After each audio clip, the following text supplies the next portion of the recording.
Friends, welcome to our YouTube channel learn with N. H का ये video आप लोगों के लिए काफ़ी शानदार होने वाला है दोस्तों। आज के वीडियो में हम राजस्थान के संत और संप्रदाय के बारे में चर्चा करेंगे। संत और संप्रदाय वाला टॉपिक काफ़ी ज़्यादा इंपॉर्टेंट टॉपिक है। यहाँ से काफ़ी बार एग्जाम में सवाल पूछा जाता है। कलाम अकेडमी की जो आपकी बुकलेट है उससे हम डिस्कस करने वाले हैं दोस्तों संत और संप्रदाय के बारे में। काफ़ी सारे ऑब्जेक्टिव सवाल हम यहाँ पर डिस्कस करेंगे।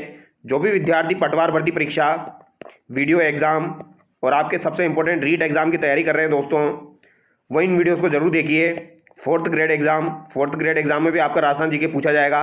तो इन वैकेंसी की जो भी विद्यार्थी तैयारी कर रहे हैं वो इन वीडियोस को जरूर देखिए। यहाँ से आपको काफ़ी ज़्यादा फायदा मिलेगा।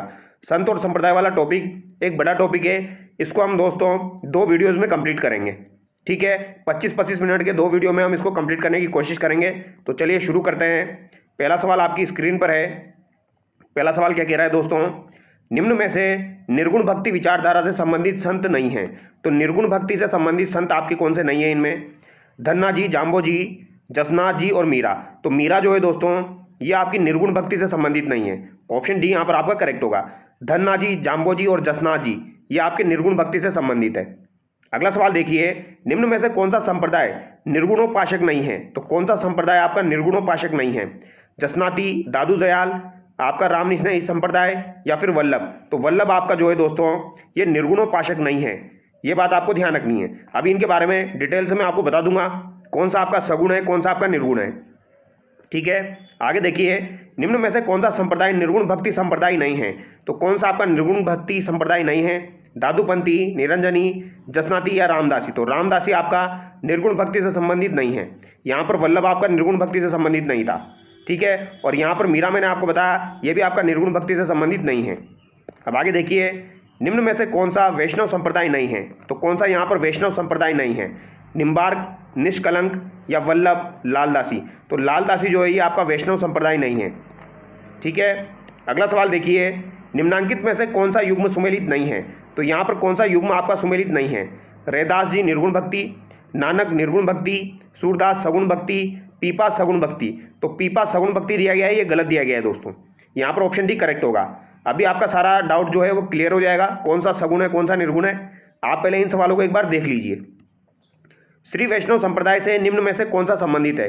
तो श्री वैष्णव संप्रदाय से संबंधित आपका कौन सा हो जाएगा? रामानुज संप्रदाय हो जाएगा। निम्नलिखित में से कौन सा संप्रदाय निर्गुणोपासक नहीं है? तो कौन सा आपका निर्गुणोपासक नहीं है?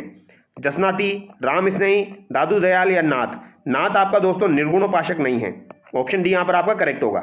तो यहाँ पर हमने देखे नाथ आपका निर्गुणोपासक नहीं है। यहाँ पर हमने देखा दोस्तों जसनाती जो है ये निर्गुणोपासक नहीं है आपका। इसके अलावा वल्लभ हमने देखा और यहाँ पर मीरा हमने देखा। तो ये सारे आपके निर्गुणोपासक नहीं हैं, यानी ये सगुण वाले हो जाएंगे। तो अभी इनके बारे में देखेंगे हम। निम्नलिखित में से कौन भक्ति मार्ग के निर्गुण पथ के अनुयायी थे? तो निर्गुण पथ के अनुयायी कौन कौन हो जाएंगे यहाँ पर? कबीर, नानक, रैदास और मीरा यहाँ पर दिया गया है। तो यहाँ पर आपका राइट आंसर क्या होगा? कबीर, नानक और रैदास ये आपके निर्गुण पथ के अनुयायी हैं। तो यहाँ पर ऑप्शन डी आपका करेक्ट होगा। अब इसके बारे में डिटेल देखिए दोस्तों, यहाँ से आपके सारे डाउट क्लियर हो जाएंगे। सबसे पहले देखिए, निर्गुण भक्ति के कुछ संत यहाँ पर दिए गए हैं और सगुण भक्ति के संत दिए गए हैं। निर्गुण भक्ति के संत कौन कहलाते हैं आपके? वे संत जो ईश्वर को निराकार, अमूर्त व निरंजन रूप में मानते हैं। तो निराकार मानते हैं, अमूर्त मानते हैं, निरंजन के रूप में मानते हैं। और सगुण वाले कौन हो जाएंगे? वे संत जो ईश्वर को साकार रूप में मानते हैं, साकार रूप में मानते हैं यानी मूर्त रूप में मानते हैं, मूर्ति की पूजा करते हैं। तो सगुण भक्ति वाले हो जाएंगे। तो निर्गुण भक्ति वाले कौन है आपके? संत धन्ना जी है, कबीर जी है, रैदास जी है, पीपा, नानक भी आपकी निर्गुण भक्ति से संबंधित है, दादू दयाल है, रज्जब जी है, लालदास जी आपके निर्गुण भक्ति से संबंधित है, संत हरिदास जी है जिन्हें हरिपुरुष कहा जाएगा, जाम्बो जी है, जसनाथ जी, रामचरण जी, हरिराम दास जी, रामदास जी, चरणदास जी, रानी रूपा दे प्लस समस्त सूफी संत। तो ये आपके क्या हो जाएंगे दोस्तों? निर्गुण भक्ति से संबंधित हो जाएंगे। अब या तो आप सगुण वाले याद कीजिए या फिर आप निर्गुण वाले याद कीजिए। सगुण वाले याद रखना आसान है दोस्तों। एक तो आपका कृष्णदास परिहारी द्वारा जो संप्रदाय चलाया गया था वह आपका सगुण भक्ति से संबंधित है। अग्रदास वाला जो है वो भी आपका सगुण भक्ति से संबंधित है। परशुराम देवाचार्य वाला आपका सगुण भक्ति से संबंधित है। मीरा जी आपकी सगुण भक्ति से संबंधित है। राणा, माऊ जी आपके सगुण भक्ति से संबंधित है। बाल नंदाचार्य ये भी आपके सगुण भक्ति से संबंधित है। गोविंद स्वामी, अविनाशी मुनि, समस्त वल्लभ और निम्बार्क गौड़ीय संप्रदाय के आचार्य, निष्कलंक नाथ संप्रदाय ये आपके सगुण भक्ति से संबंधित है दोस्तों। तो ये बात आपको ध्यान रखनी पड़ेगी, ये नाम आपको ध्यान रखने पड़ेंगे। ठीक है, कृष्णदास, बिहारी, अग्रदास, परशुराम, मीरा, माऊजी, बालंदाचार्य, आपके गोविंद स्वामी, वल्लभ संप्रदाय, गौड़ीय संप्रदाय, निम्बार्क संप्रदाय, ये आपके सब सगुण भक्ति से संबंधित है। तो ये आपको ध्यान रखना है। अब अगला सवाल देखिए दोस्तों, राजस्थान के वे संत कौन हैं जो राजस्थान छोड़कर बनारस गए और रामानंद के शिष्य बने? तो राजस्थान छोड़कर बनारस गए थे और फिर रामानंद के शिष्य बने थे, ये कौन हो जाएंगे? आपके धन्ना जी हो जाएंगे। ये बनारस छोड़ के दोस्तों रामानंद जी के शिष्य बने थे। उस युग्म को चुनिए जिसके दोनों संत रामानंद के शिष्य थे। तो दोनों संत आपके रामानंद के शिष्य हो जाएंगे। तो धन्ना जी और पीपा जी, ये दोनों आपके रामानंद जी के शिष्य थे। ये बात आपको ध्यान रखनी है दोस्तों, धन्ना जी और पीपा जी ये दोनों आपके रामानंद जी के शिष्य हो जाएंगे। और पीपा जी और दोस्तों यहाँ पर आपके धन्ना जी जो हो जाएंगे वो बनारस छोड़कर गए थे, ये बात भी आपको ध्यान रखनी है। राजस्थान का प्रसिद्ध संत धन्ना भगत कटेराहा, तो धन्ना भगत आपके कटे के हैं, ये आपको बताना है दोस्तों। तो ये धुवन गांव टोक के हो जाएंगे, यानी धन्ना जी का जन्म आपका धुवन गांव टोक में हुआ था दोस्तों। ठीक है, ये बात आपको ध्यान रखनी है। तो यहाँ पर दोस्तों राजस्थान छोड़कर बनारस गए थे, मैंने अभी बनारस बोल दिया था, तो इसको ध्यान रखना आप। ठीक है, राजस्थान का प्रसिद्ध संत धन्ना भगत कहाँ के दोस्तों? तो ये आपके धुवन गांव टोक के हो जाएंगे। संत धन्ना का जन्म किस जिले में हुआ था? तो धन्ना जी का जन्म आपका धुवन गांव टोक में हुआ है। ठीक है, राजस्थान में धार्मिक आंदोलन का श्री गणेश करने वाले कौन हो जाएंगे आपके? तो धार्मिक आंदोलन का श्री गणेश करने वाले आपके संत धन्ना जी हो जाएंगे, जिनका जन्म कहाँ पर हुआ था? धुवन गांव टोक जिले में हुआ था 1415 ईस्वी में। जाट परिवार में इनका जन्म हुआ था, तो ये बात भी आपको ध्यान रखनी है, धन्ना जी जाट। तो जाट परिवार में इनका जन्म हुआ था 1772 विक्रम संवत या फिर 1715 ईस्वी, आप याद कर लीजिए। धन्ना ने बनारस में गुरु रामानंद से दीक्षा ग्रहण कर खेती करते हुए निर्गुण भक्ति की उपासना की। तो ये दोस्तों निर्गुण भक्ति से संबंधित है। ठीक है, ये किससे संबंधित है? आपके निर्गुण भक्ति से संबंधित है। रामानंद जी से इन्होंने दीक्षा ली और खेती करते हुए निर्गुण भक्ति की उपासना की। धन्ना जी का प्रमुख साहित्य धन्ना जी की आरती और धन्ना जी की पर्ची है, तो ये इनके प्रमुख साहित्य हो जाएंगे। भक्तमाला की टीका के टीकाकार है, तो भक्तमाला की जो टीका है उसके टीकाकार कौन हो जाएंगे? आपके प्रियदास हो जाएंगे। कौन हो जाएंगे दोस्तों? प्रियदास। तो भक्तमाला की टीका के टीकाकार कौन होंगे? प्रियदास होंगे। प्रियदास द्वारा रचित भक्तमाला की टीका के अनुसार धन्ना प्रारंभ में मूर्ति पूजक थे। इसी ग्रंथ में धन्ना के जीवन की अनेक चमत्कारिक घटनाओं का वर्णन मिलता है। एक जागीरदार ने संत धन्ना की स्मृति में धुवन गांव टोक में मोती तालाब का निर्माण करवाया। अब यहाँ पर इंपॉर्टेंट बातें दोस्तों, पहली बात तो आपको यही ध्यान रखनी है, भक्तमाला की टीका के टीकाकार कौन हो जाएंगे? प्रियदास हो जाएंगे। प्रियदास द्वारा रचित जो भक्तमाला की टीका के अनुसार धन्ना प्रारंभ में कौन थे दोस्तों? मूर्ति पूजक थे। तो प्रारंभ में ये मूर्ति की पूजा किया करते थे, बाद में आपके निर्गुण उपासक बने हैं। इसी ग्रंथ में धन्ना जी के जीवन अनेक चमत्कारिक घटनाओं का वर्णन मिलता है। एक जागीरदार ने संत धन्ना की स्मृति में धुवन गांव टोक में मोती तालाब का निर्माण कराया। तो मोती तालाब आपका कहाँ हो जाएगा दोस्तों? मोती तालाब जो है ये आपका टोक में हो जाएगा। किसकी स्मृति में इसका निर्माण करवाया? तो दोस्तों धन्ना जी की स्मृति में। ये बात आपको ध्यान रखनी है, ये आपका पूछा जा सकता है। मोती तालाब आपका कहाँ हो जाएगा? ये धुवन गांव टोक में हो जाएगा। संत पीपा कहाँ के शासक थे? तो संत पीपा आपके कहाँ के शासक थे? गागरोन के शासक थे। ऑप्शन बी करेक्ट होगा। संत पीपा का जन्म 1425 ईस्वी में हुआ था, जबकि धन्ना जी का जन्म कब हुआ था दोस्तों? 1415 ईस्वी में हुआ था। तो रिलेट करके याद कीजिए। ठीक है, धन्ना जी का 1415 में हुआ और आपके पीपा जी का 1425 ईस्वी में हुआ। कभी कभार पूछ लिया जाए तो गलत ना हो। झालावाड़ जिले के गागरोन गाँव में हुआ था। बचपन का नाम इनका क्या था? प्रताप सिंह था। तो इनका बचपन का नाम प्रताप सिंह हो जाएगा दोस्तों आपका संत पीपा का। तो ये भी एक बार एग्जाम में पूछा गया था, तो ध्यान कर लेना इसको।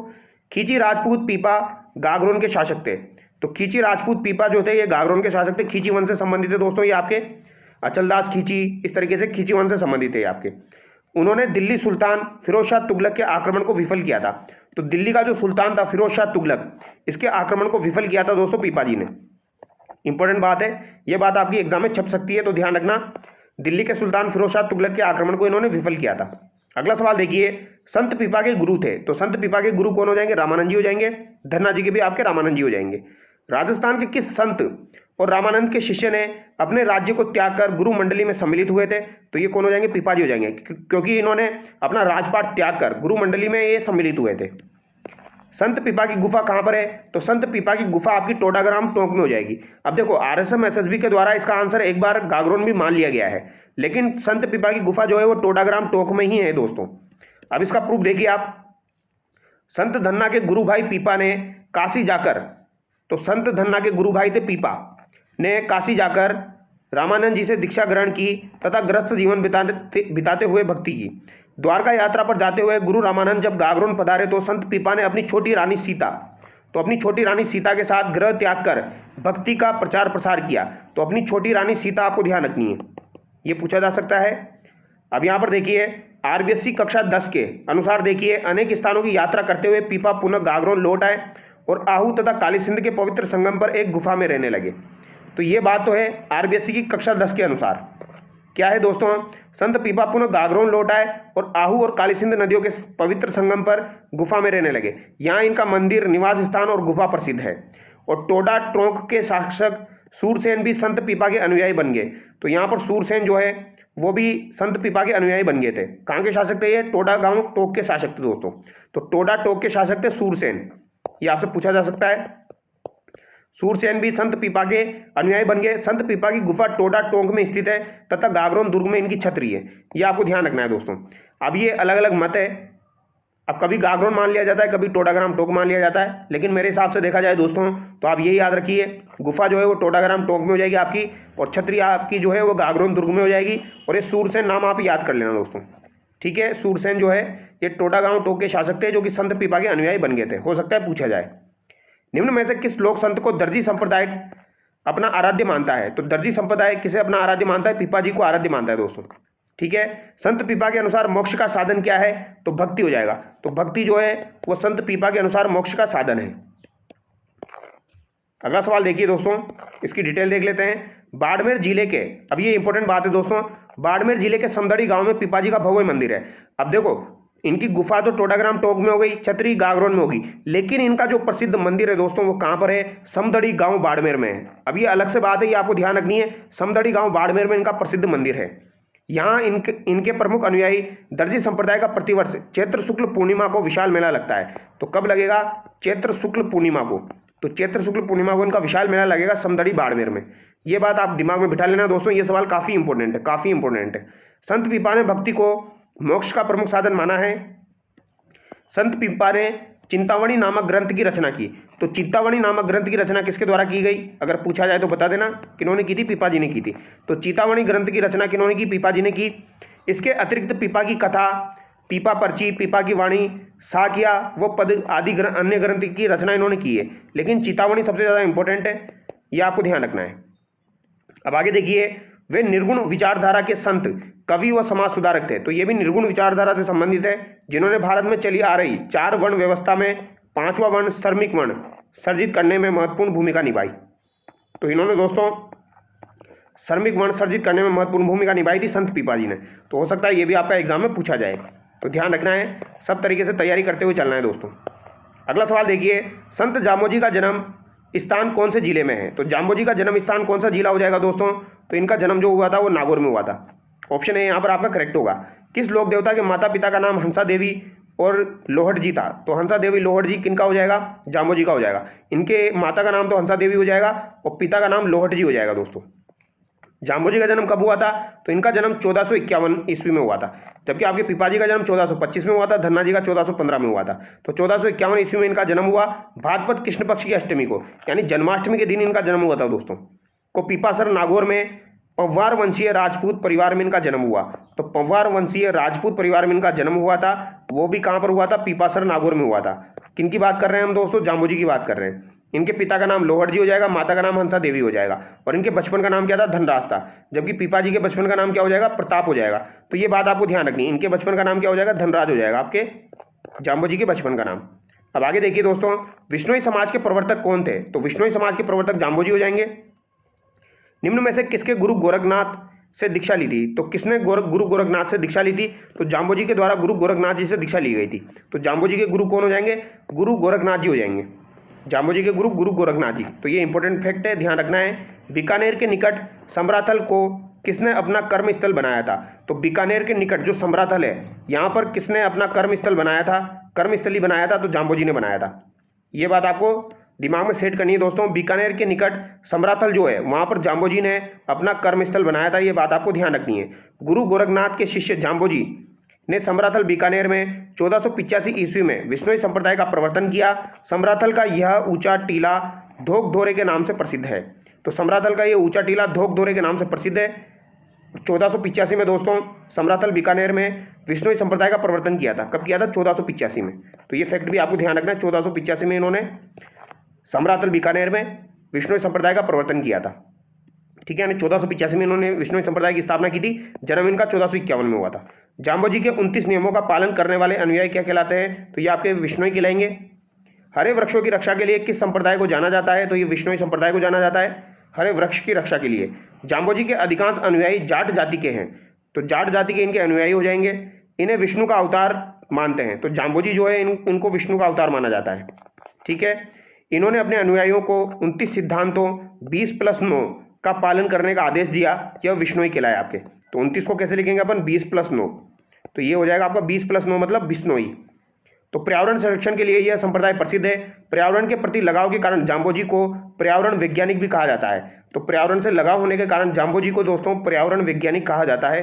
ये वेरी वेरी इंपॉर्टेंट फैक्ट है, तो ये भी आपको ध्यान रखना है। अब आगे बढ़ते हैं दोस्तों।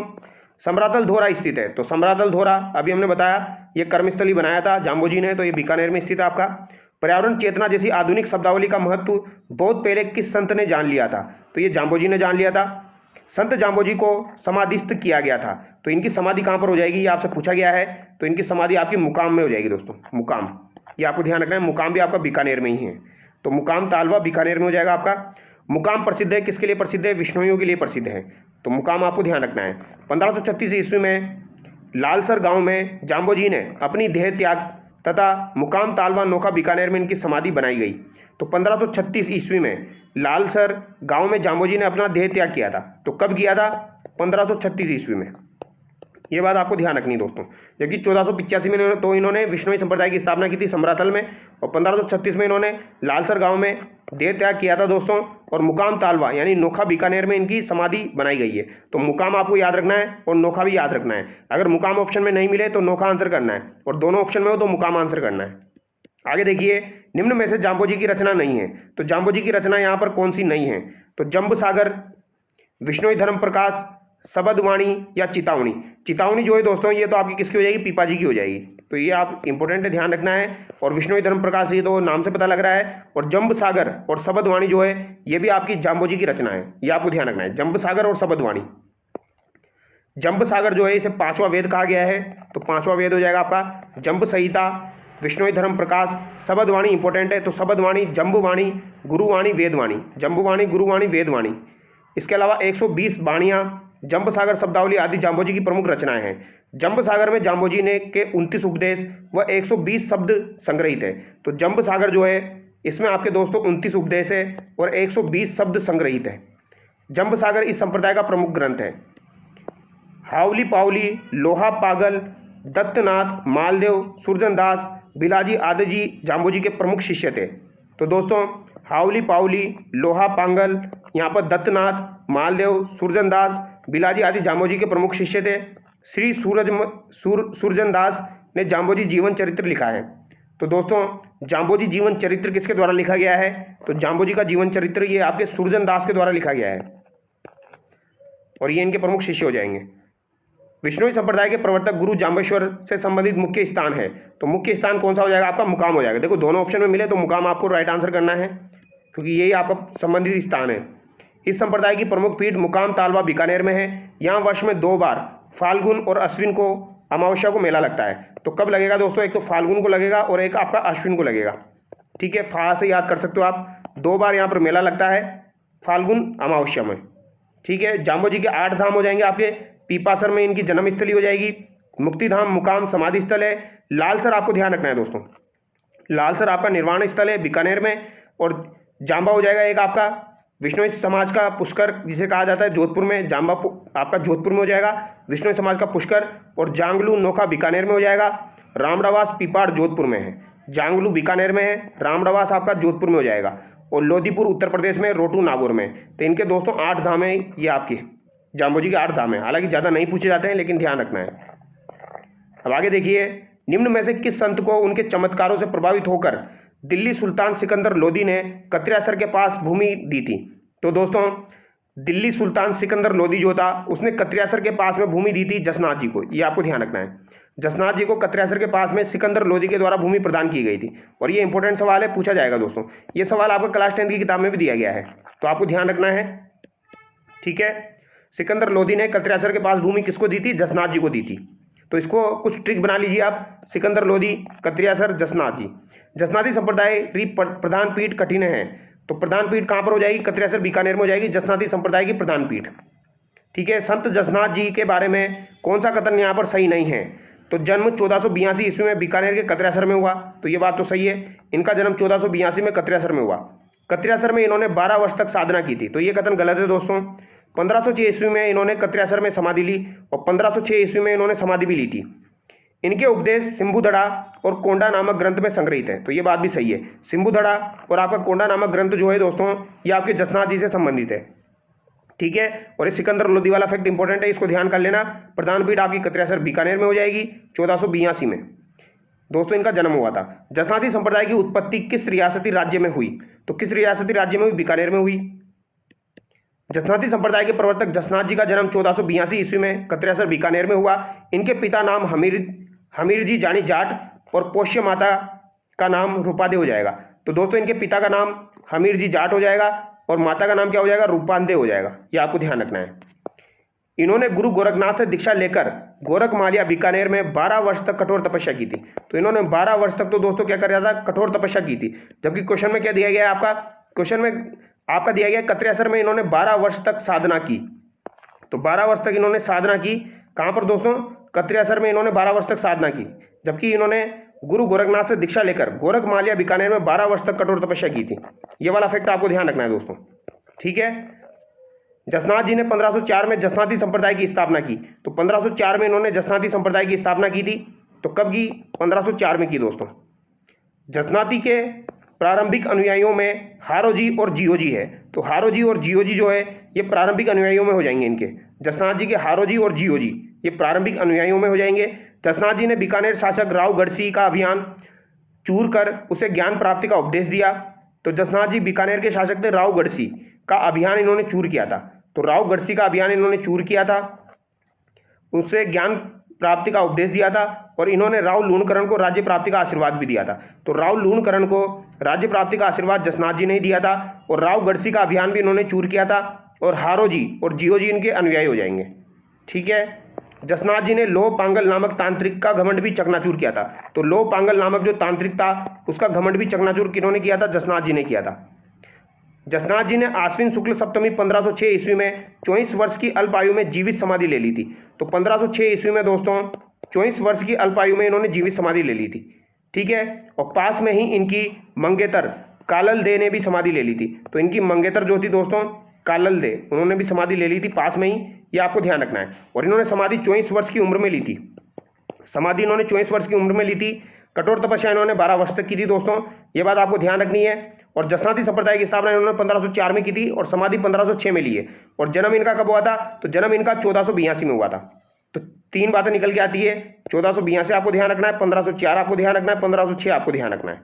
ठीक है। 12 वर्ष तक इन्होंने दोस्तों कठोर तपस्या की, ये बात आपको ध्यान रखनी है। ठीक है। कहाँ पर की थी? गोरखमालिया बीकानेर में। और यहाँ पर 24 वर्ष की अल्पायु में इन्होंने जीवित समाधि ली थी। तो 12-24 भी आपको ध्यान रखना है।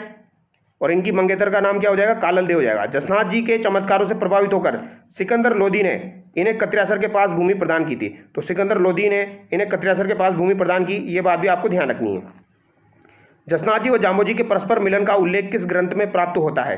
तो ये आपका दोस्तों जसनाथ जी और जाम्बोजी का परस्पर मिलन हुआ था, तो ये आपका किस में प्राप्त होगा? तो ये यशोनाथ पुराण में प्राप्त होता है। किस में प्राप्त होता है दोस्तों? यशोनाथ पुराण में ये प्राप्त होगा आपको। ठीक है। यशोनाथ पुराण, ये आपको ध्यान रखना है। अब आगे देखिए, निम्नलिखित में से कौन सा जसनाती संप्रदाय का मुख्य केंद्र है? तो जसनाती संप्रदाय का मुख्य केंद्र आपका कत्रियासर बीकानेर हो जाएगा। यशोनाथ पुराण के अनुसार 1500 ईस्वी में, कब दोस्तों? 1500 ईस्वी में आपके जसनाथ जी और जाम्बोजी का परस्पर मिलन हुआ था यशोनाथ पुराण के अनुसार। तो ये यशोनाथ पुराण आप याद कर लेना दोस्तों, पूछा जा सकता है। यशोनाथ पुराण में उल्लेख किया गया है इनके मिलन का, 1500 ईस्वी में इनका मिलन हुआ था। ठीक है। जसनाथ जी और जाम्बोजी का।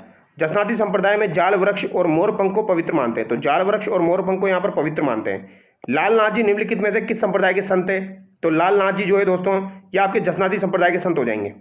लालनाथ जी किसके संत हो जाएंगे? आपके जसनाती संप्रदाय के संत हो जाएंगे। तो ये भी बहुत सी बार पूछा जाता है, लालनाथ जी, चोकनाथ जी और सवाई दास जी किस संप्रदाय से संबंधित है? तो ये आपके जसनाती संप्रदाय से संबंधित है। किससे संबंधित हो जाएंगे? जसनाती संप्रदाय से संबंधित हो जाएंगे। लालनाथ जी हो, चोकनाथ जी हो, सवाई दास जी हो। ठीक है। तो लालनाथ जी, चोकनाथ जी, सवाई दास जी आदि जसनाती संप्रदाय के प्रमुख संत है। संत लालनाथ जी ने अनेक ग्रंथों की रचना की, जिसमें जीव समोजतरी नामक ग्रंथ जसनाती संप्रदाय में महत्वपूर्ण है। तो संत लालनाथ जी जो कि जसनाती संप्रदाय से संबंधित है, इन्होंने दोस्तों जीव समोजतरी नामक ग्रंथ की रचना की थी।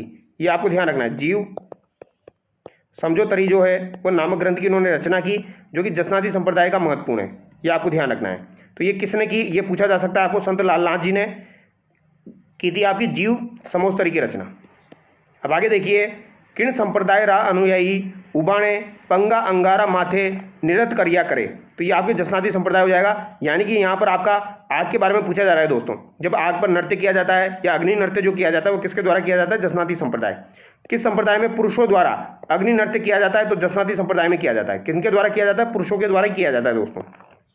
जसनाती सिद्धों की समाधियों को बाड़िया कहते हैं। तो सिद्धों की समाधियाँ जो होती है उन्हें बाड़िया कहा जाता है। और इस संप्रदाय में 84 बाड़ियाँ प्रसिद्ध है। कितनी बाड़ियाँ प्रसिद्ध है दोस्तों, 84 बाड़ियाँ प्रसिद्ध है। और बाड़िया किन्हें कहा जाएगा, सिद्धों की समाधियों को। अग्नि नृत्य इस संप्रदाय की प्रमुख विशेषता है। बीकानेर नरेश गंगा सिंह ने इस नृत्य को सर्वाधिक संरक्षण दिया था। तो ये आपसे पूछा जाए, जो आपका दोस्तों अग्नि नृत्य है उसको सर्वाधिक संरक्षण किसके द्वारा दिया गया, तो ये आपके गंगा सिंह के द्वारा दिया गया था। किसके द्वारा दिया गया, गंगा सिंह के द्वारा प्रदान किया गया था। अगला सवाल है आपका, सिम्बुदड़ा व कोंडा नामक ग्रंथ में किस संत के उपदेशों का संकलन है। तो सिम्बुदड़ा व कोंडा नामक ग्रंथ आपके जसनाती संप्रदाय से संबंधित है, ये हम देख चुके हैं। कत्र्यासर ही जसनाथ जी की तपोभूमि व कर्मस्थली है। तो कत्र्यासर ही जसनाथ जी की तपोभूमि है और कर्मस्थली है। अब अगला सवाल देखिए दोस्तों, क्वेश्चन नंबर आपका, चलिए इसमें कुछ और डिटेल भी है। यहाँ वर्ष में 3 बार अश्विन शुक्ल सप्तमी, माघ शुक्ल सप्तमी और चैत्र शुक्ल सप्तमी को विशाल मेले लगते हैं। तो अश्विन को, माघ को और चैत्र को, और सभी सप्तमी है दोस्तों। ठीक है, सभी सप्तमी पर 3 बार यहाँ पर मेले लगते हैं। सिद्ध रुस्तम जी ने इस संप्रदाय को भारत में फैलाया। तो जसनाती संप्रदाय को भारत में किसने फैलाया दोस्तों, रुस्तम जी ने। ये आपको ध्यान रखना है, किन्होंने फैलाया, रुस्तम जी ने। हो सकता है पूछा जाए भारत में जसनाती संप्रदाय को किसने फैलाया था, तो रुस्तम जी ने फैलाया था। अब आगे देखिए, जसनाती संप्रदाय के नियमों की संख्या कितनी हो जाएगी, तो ये 36 हो जाएगी, जबकि विष्णुओं की आपकी 29 हो जाएगी। और अभी आपके चरणदास जी आएंगे, उनकी 42 हो जाएगी। बमलू लिखमा देसर पांचला सिद्ध किस संप्रदाय से संबंधित है। तो ये भी आपका दोस्तों आरपीएससी के द्वारा पूछा गया था 2-3 दिन पहले ही। ठीक है, ये बमलू आपको ध्यान रखना है, लिखमा देसर भी ध्यान रखना है, पांचला भी ध्यान रखना है। तो पांचला, बमलू, लिखमा देसर ये आपके किससे संबंधित है दोस्तों, जसनाती संप्रदाय से संबंधित है। जसनाती संप्रदाय के 36 नियमों का प्रतिपादन 18वीं शताब्दी में सिद्ध रामनाथ जी ने किया था। तो दोस्तों 36 नियमों का प्रतिपादन किसने किया था, तो ये 18वीं शताब्दी में 36 नियमों का प्रतिपादन किसने किया था, रामनाथ जी के द्वारा किया गया था। तो ये वेरी वेरी इंपॉर्टेंट सवाल आपका बनता है दोस्तों। रामनाथ जी ने दोस्तों 36 नियमों का प्रतिपादन किया था आपका जसनाती संप्रदाय से संबंधित जो है, कब किया था, 18वीं शताब्दी में। इस संप्रदाय की प्रधान पीठ कत्र्यासर बीकानेर में है। इसके अतिरिक्त 5 पीठें अन्य स्थलों पर है। तो ये रामनाथ जी वाला फैक्ट याद कर लेना दोस्तों, नया फैक्ट है, ये पूछा जा सकता है। ठीक है, तो रामनाथ जी ने दिए थे आपके 36 नियम। ठीक है, क्योंकि जब भी पूछा जाएगा ये सवाल तो हम सोचेंगे भैया जसनाथ जी ने दिए होंगे, लेकिन ये सिद्ध रामनाथ जी ने दिया था आपका, ये बात आपको ध्यान रखना है, 36 नियमों का प्रतिपादन। अब आगे देखिए, बमलू इनकी पीठ हो जाएगी, जिसके संस्थापक हारो जी है बीकानेर के, बीकानेर में हो जाएगी ये। लिखमा देसर इसके भी इसके हांसो जी है, बीकानेर में हो जाएगी ये भी आपकी। पुंडरासर पीठ जो है ये बीकानेर में हो जाएगी, इसके संस्थापक पालो जी हो जाएंगे। मालासर आपकी बीकानेर में ही है, इसके टोडर जी हो जाएंगे। और पांचला सिद्ध जो है ये नागौर में हो जाएंगे, इसके संस्थापक आपके बोहित जी हो जाएंगे।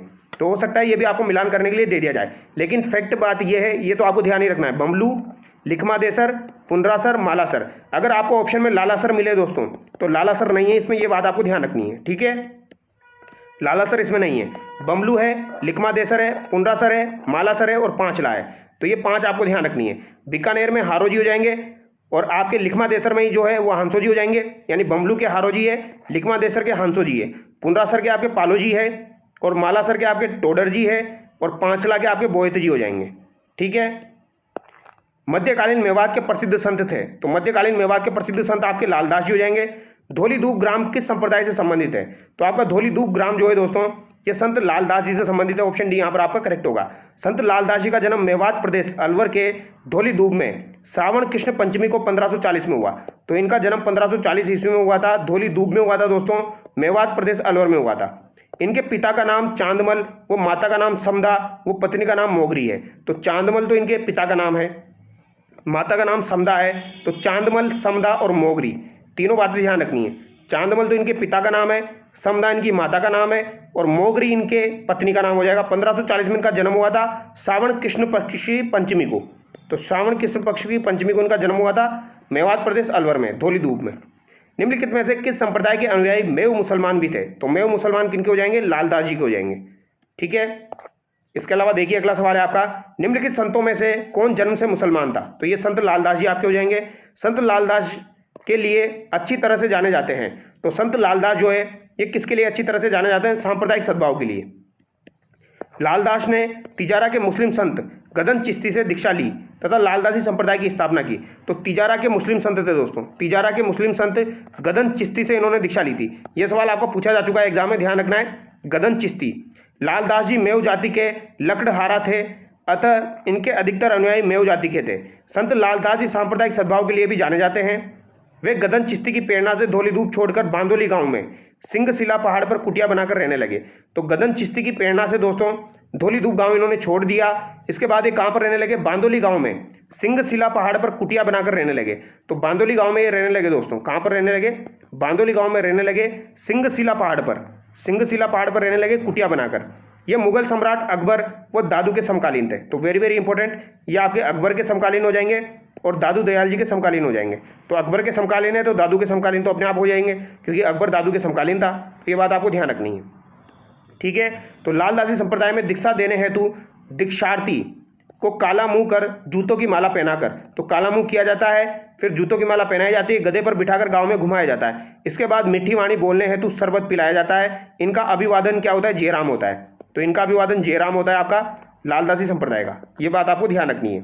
ठीक है, तो अगर इनका दीक्षार्थी बनना है भैया तो ये करना पड़ेगा आपको। लालदास जी की समाधि कहाँ बनी हुई है? तो लालदास जी की समाधि आपकी कहाँ पर हो जाएगी? शेरपुर में हो जाएगी। ठीक है, लालदास जी की समाधि आपकी कहाँ पर हो जाएगी? शेरपुर में हो जाएगी दोस्तों। नंगला पीठ किस संप्रदाय से संबंधित है? तो नंगला पीठ आपकी लालदासी संप्रदाय से संबंधित है। किससे संबंधित है? लालदासी संप्रदाय से संबंधित है। अलवर व भरतपुर जिलों में ही लालदासी संप्रदाय के अनुयायी मिलते हैं। मेव मुसलमान लालदास जी को पीर मानते हैं। तो मेव मुसलमान पीर मानेंगे इनको, ये बात आपको ध्यान रखनी है। लालदास जी की चेतावनियां इनका प्रमुख काव्य ग्रंथ है। संत लालदास का अंतिम समय नंगला में व्यतीत हुआ, जहां 1648 ईस्वी में 108 वर्ष की आयु में इनका देहांत हुआ। तो 1648 में इनका देहांत हुआ था दोस्तों, 108 वर्ष की उम्र में इनका देहांत हुआ था और नंगला में इन्होंने अपना अंतिम समय व्यतीत किया था। बाद में इनका शव नंगला से शेरपुर लाया गया। तो नंगला से शेरपुर इनका शरीर को लाया गया, जहाँ पर इनकी समाधि है। तो जहाँ पर इनकी समाधि हो जाएगी, तो समाधि तो इनकी शेरपुर में हो जाएगी, ये आपको ध्यान रखना है। समाधि इनकी कहाँ पर हो जाएगी? शेरपुर में हो जाएगी। शेरपुर व धौली धूप गांव में अश्विन मास की एकादशी वो माघ पूर्णिमा को यहाँ पर मेला लगता है। तो अश्विन मास की एकादशी को, इसके अलावा माघ पूर्णिमा को इनका मेला लगता है आपका शेरपुर और धौली धूप में।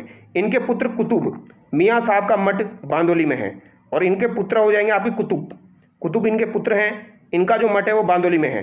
तो यहाँ पर दोस्तों ये बात आपको ध्यान रखनी, समाधि इनकी शेरपुर में हो जाएगी और इनकी प्रधान पीठ जो है वो नंगला में हो जाएगी, ये आपको ध्यान रखना है। नंगला आपका भरतपुर में हो जाएगा। ठीक है, तो ये बात आपसे पूछी जा सकती है।